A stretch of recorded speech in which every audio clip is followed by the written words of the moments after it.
What a pleasant beginning to today's time of sacred meditation, reflection. I'm happy to be here. I'm happy you're here. A week from now, we'll be celebrating Mother's Day. I'd like to use this time to open up a container of appreciation and gratitude for mothers. It starts with your very beginning. If you can think back, let your heart and mind return to the moment of your creation, a co-creation of father and mother, heavenly father, earthly father, heavenly mother, earthly mother, all equal partners in the moment and the miracle of your creation.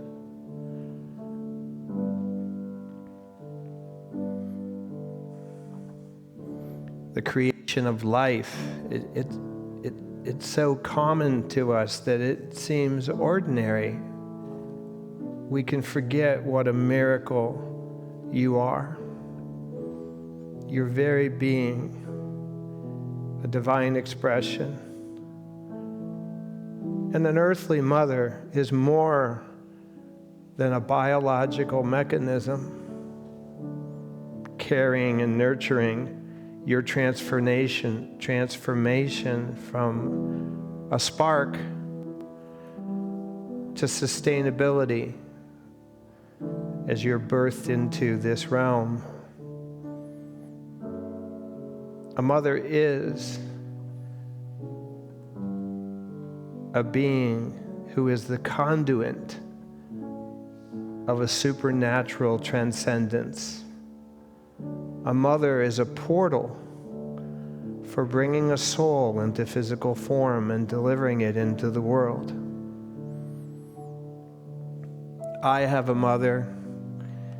You have a mother. And her gift is my life.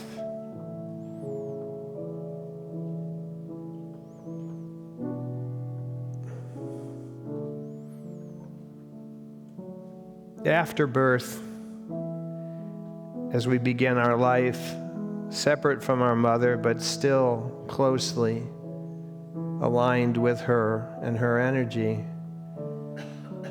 many different paths and possibilities unfold. Sometimes those paths bring closeness, and sometimes those paths bring separation and distance. I say today, let us open our hearts to closing any gaps that might exist.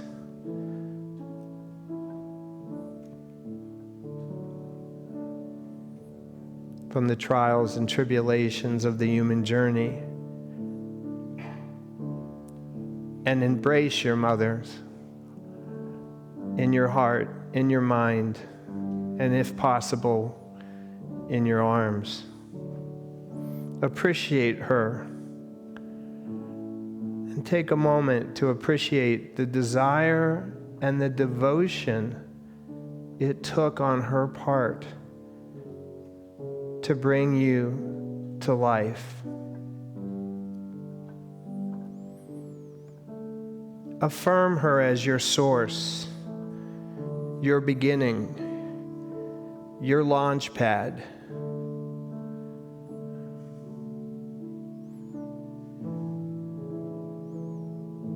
Everything began for you with her.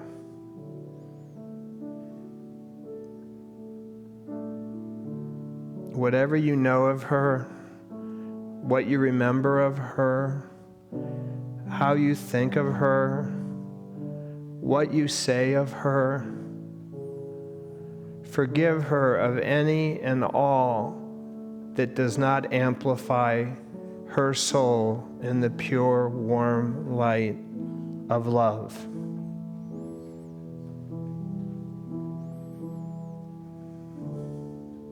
You are her. She is a part of you. You are a part of her. So I invite you at this time of heightened consciousness, appreciating the divine feminine, the Heavenly Mother, that you connect to your earthly mother. Through this week, bless her with the kiss of your heart upon her soul. And let us take that into a few moments of silence.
Anyways,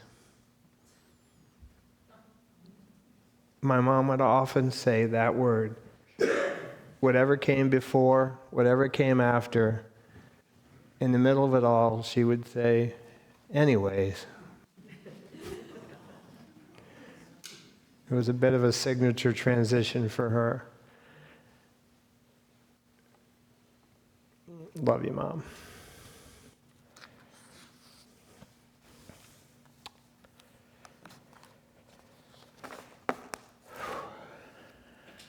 In unity, we refer to Jesus, he's up there, a picture of him, an image, an idea of Jesus. But we have an idea of Jesus right in our own mind and in our own heart. And in this community, we think of that image as a way shower.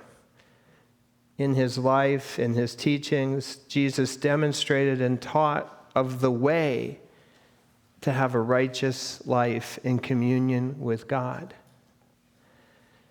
And Jesus summed this up in Mark 12, chapter 12, when asked about the greatest commandment, he offered two. You shall love the Lord your God with all your heart, with all your soul, with all your mind, and with all your strength. The second is this, you shall love your neighbor as yourself. We talked about those the last time I was here. I interpret these two commandments as essentially the same spiritual energy. One focused on an inward journey, the journey of my relationship with God and my understanding of God for the purpose of understanding my unique spiritual essence, my purpose, the theme of this month. Loving God is about figuring out how I am that living expression of God and choose to come into alignment with the energy of infinite divine love. Being the change that I am in the world, Not that the world needs to change, but the bottom line is the world is somewhat different because I am. And the world is also different because you am or are. So loving, the first commandment is really, to me, an inward journey of self-discovery of my spiritual essence, of my soul, and figuring out how to translate that and express it is the second commandment, my outward expression, demonstrated to the world through my relationship with others. I mean, that's how you know me. Otherwise, I'm off in a cave or in my garden. It's not really a garden, it's more of a yard. I told you a little bit about my yard. I'm going to tell you more about my yard. So anyway, it's that simple. Love God, which I think activates and actualizes through this discovery and realization of who I am as God, expressing as a creation of God. And then the outward expression is how I share this experience with you. If Jesus is the way shower, then I am the way sharer. I'm sharing my way. And the question I'll keep repeating today for each of us to be asking in any moment is, what is mine to do? And how will I do it? In this moment, what is mine to do is to be here with you and to serve gratefully in the capacity that you've asked me to serve, which is to share some ideas, thoughts, and encouragement that may or may not be helpful.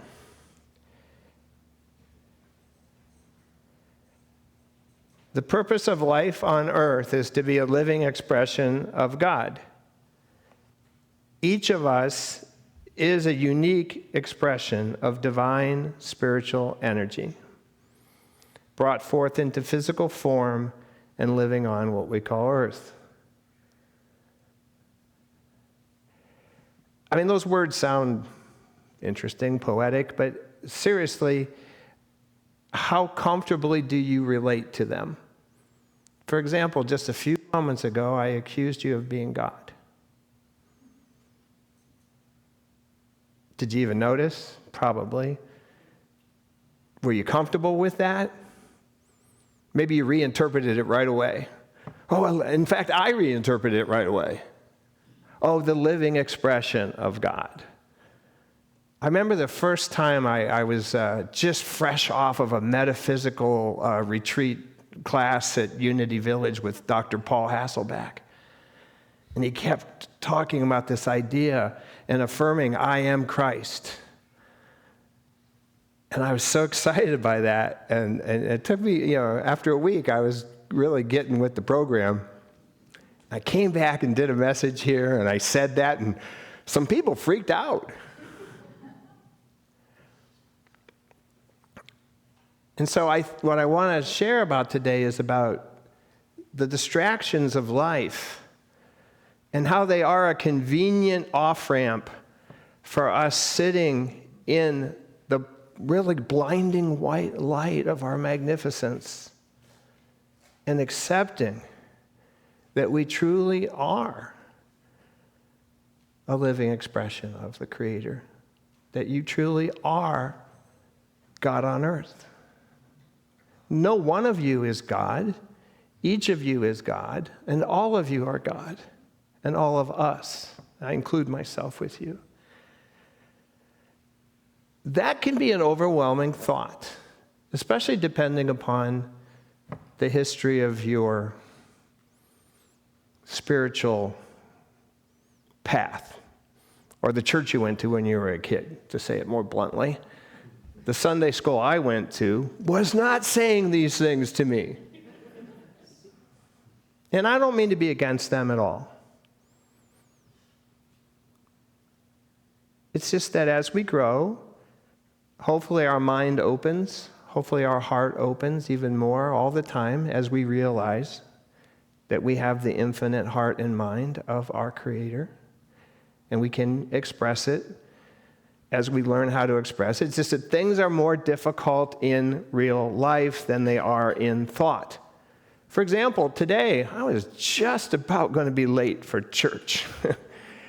And as I pulled out of my driveway, I'm like, I see myself at that podium. And I thought, every now and then I have that thought about, what if you could just do an I Dream of Jeannie move and transport yourself somewhere else? Like you don't want to take that 10-hour flight to Asia. So you just go like this and you're in Tokyo. And like, what if you had like a few of those you could use during your life? And of course, we'd probably burn them up on Port Landing.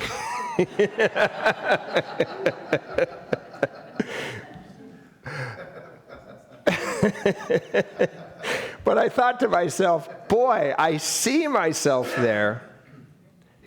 But in the physical world, I still got to close the gap. I still got to move the distance. I still got to drive. And I'm thinking, boy, I hope that train at the crossing light is not on when I get to Broad Boulevard. But then I thought about my message and I thought, don't worry. Don't worry. It's all going to be good. Just stay in the moment. Do what is mine to do. At that moment, it was driving 75. And then I thought, if I drive 70 or 75, will it really matter that much? Why risk trouble? I got to 74. And you know what? It worked out just fine. You know, I made it.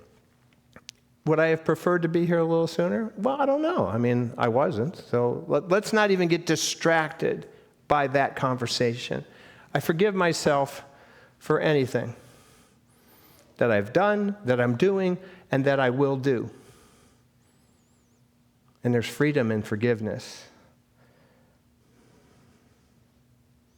Each of us a unique expression of divine spiritual energy brought forth in physical form in the universe, in this vast universe, which is beyond comprehension, and living on this little place we call Earth, which is still vast compared to us.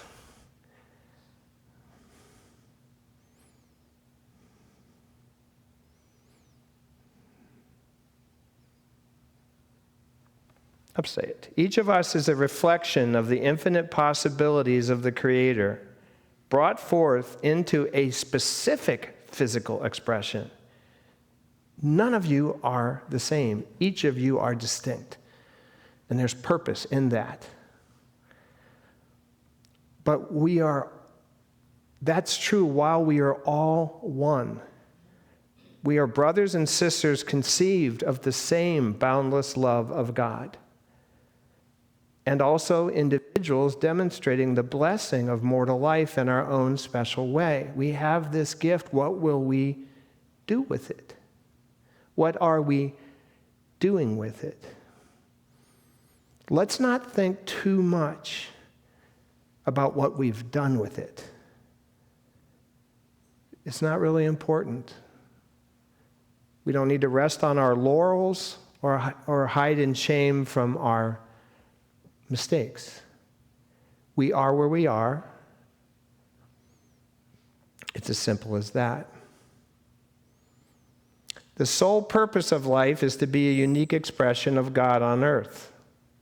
Loving God with all your heart, mind, soul, and strength is the way. Jesus showed us the way. Love is the way. Love God, love your neighbor. That's the demonstration of your purpose. And anything else is a distraction from the way. In Matthew 5 through 7, and also in Luke, in Matthew they call it the Sermon on the Mount, this sort of concise collection of guidance from Jesus on the way. In Luke, they call it the Sermon on the Plain. he came to a level area and he said some of the same things. These guys were copying from each other. We're going to forgive them for that, though, because sometimes you need to hear the message more than once, and you need to hear it from a different voice in order for some of it to sink in. So there's no shame in replication and repetition if you find the usefulness in it. There's no shame in anything, really, unless we attach it, but that's a different sermon for a different day. What I want to talk about in particularly chapter 6 of Matthew, Jesus speaks of what I would call the humble, modest, private, intimate nature of living in communion with God. For example, it starts right out at first verse. Beware of practicing your righteousness before others in order to be seen by them, for then you have no reward from your Father in heaven. Beware of practicing your righteousness before others in order to be seen by them. So, my interpretation is God knows the truth of your heart. Even more importantly, you know the truth of your heart. Who do you think you're fooling? You know. And when you're not being authentic with what you know of your truth, it hollows you out. You can't stand strong in that type of falsehood. Jesus guides us through this chapter and those around it about the way of being righteous, which I would qualify as being aligned with God's mind, versus attempting to prove to others that you are righteous, which I would say is actually a distraction from God's mind. It's a distraction from being righteous because we're moving away from the importance of being our magnificent expression of God and more interested in what others think of us. And if they say we're good, then we must be. Rather, we can just simply know that we are good when we're aligned with the truth of our inner voice. As Jesus goes on in chapter 6, he talks about the importance of forgiveness. For if you forgive others their trespasses, your heavenly Father will also forgive you. As you forgive, you open the path, the way to truly receive forgiveness. And ultimately, and I think this is the big hurdle, to forgive yourself. We seem to just hold on to not doing that. But when you do, the evidence of God's forgiveness is the blessing of peace you feel when you release your judgment on others. And even possibly you release not only the judgment, but guilt you might have from acting badly. I don't know how many times I've judged somebody else and got caught in it and doubled down in my commitment to that. But they are that way. Why am I worried about others? Why am I worried about them? So when I'm practicing forgiveness and forgiving others and then truly receiving forgiveness, which is one thing I would really encourage you to focus on in your connections with God in your prayer, is allowing yourself to receive forgiveness. And then you can live in a state of perpetual grace. The next part that Jesus talks about near the end of chapter 6 is about how faith in God is the antidote to worry. You've heard this speaking of the lilies of the fields and the birds and how they don't need to worry. God provides. And yet we worry. In 6:34, he says, "So do not worry about tomorrow, for tomorrow will bring worries of its own. Today's trouble is enough for today." That's one way of saying, stay in the moment. The moment is the only reality we have outside of our imagination. So even in this moment, your imagination influences your perception of the now. I don't know what you're thinking, but you can easily distract yourself with memories of past difficulties and concerns of future challenges and all sorts of distractions. There's so many distractions in our life that are available. So how do I become more present to the moment? How do I come into alignment with my spiritual essence and express in a manner to fulfill my divine destiny? Forgive. And what does that look like? Forget the past, forgive the future, and be in the moment. That is easy to say. So I actually think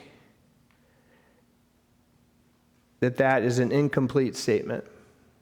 Because I don't want you to forget the past. What I do want you to forget is the troubles of the past, the grievances of the past, the difficulties of the past. Because those are things you only hold on to as weapons or distractions from being your magnificent self. I certainly would like you to hold on to the wisdom that comes from the experience of all that you've done. But I want you to forget the things that brought pain.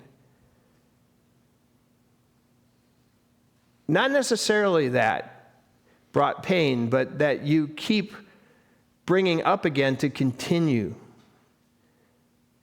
pain. Forgive the future. Doesn't that sound strange? We've been told to forgive the past. People are going to do what they're going to do. So I think this is another flavor of this idea that's just percolating. I don't even have it all sussed out myself or sorted out. But this idea of meeting people for the first time. So when I see you, I don't want to see you through the lens of all the things that I've ever thought about you, everything that we've ever done, all the complaints I have about you, all the jealousies I have of you, even all the things I think are wonderful about you. I want to give you permission to be who you are right now. So I felt that that's sort of like this neutral thing that I want to do, just so that I can give you the chance to be better. There's where the judgment leaks in. You don't even have to be better. You don't have to be anything. And this is why the next level is forgiving the future. You can be however you want to be. And I will forgive you or accept you for that. I bring this up because of how distracting the political issues are in our lives today. And if we look at a big picture of time, there's been political turmoil since there's been people. And it's just going to play out. And it is bigger than me. So how will I play in it? Well, if I get all obsessed about it, well, if Trump would just do this different, or, or, oh my God, what about Kash Patel? And, whatever. Hegseth.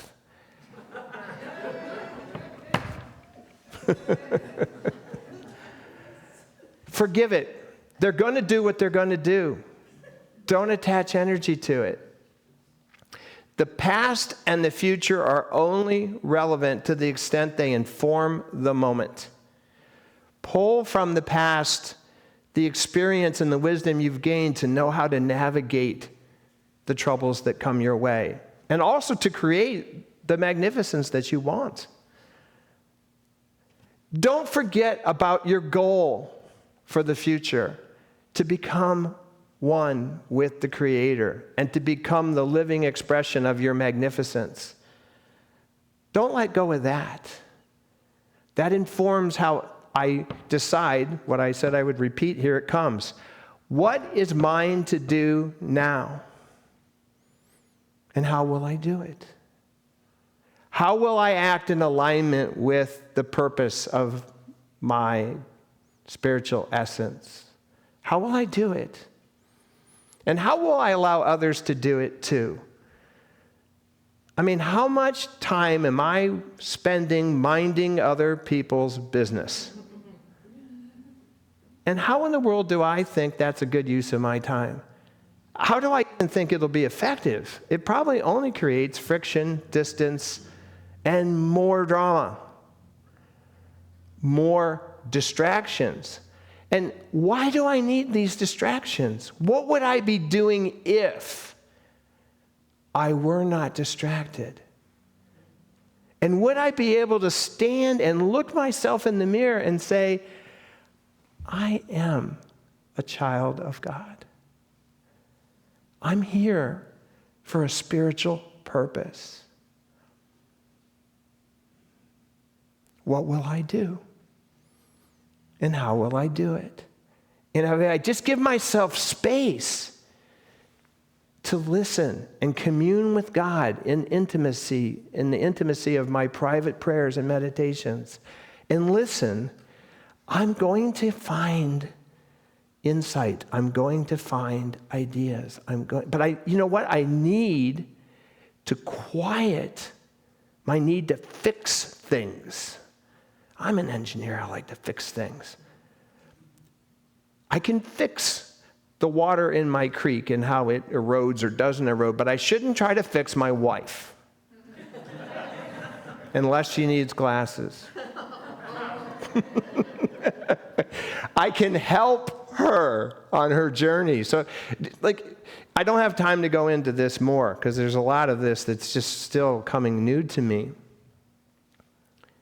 But I think in forgiving the future, just forgiving in advance people being whoever they are and doing whatever they do.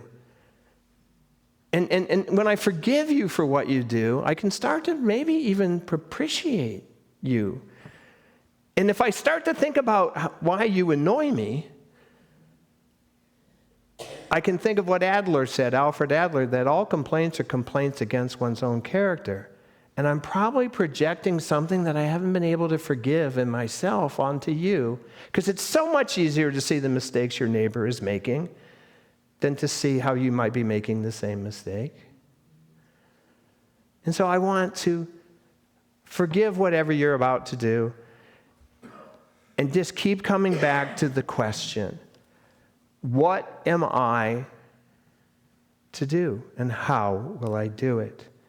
So things that you can think about as we go is forgiving the future is a process of eliminating blaming from your words. To the power of may is the power of power, dominion, which is the voice, the throat, because what comes in thought is one thing, but what we put into words takes form.